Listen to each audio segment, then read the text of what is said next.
Have you already changed the oil in your Tesla? At first it sounds like a bad joke, but it's actually essential to ensure the vehicle's lifespan. And what that looks like, we're going to take a look at now. Here you can see what's called a drive unit from the Tesla Model 3. With the dual motor, of course, there are two of them. And even though we have an electric motor, the power is transmitted to the wheels via a reduction gearbox and a differential. And this needs to be lubricated. For this, Tesla has provided a filtration system to keep the oil quality at a certain level. We recommend changing the filter and oil every 2 years.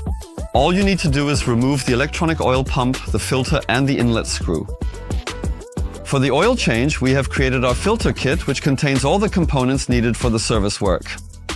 From the correct filter quality to additional mounting materials, sealing rings, screws and the inlet screw. And of course the optimal amount of oil, everything you need.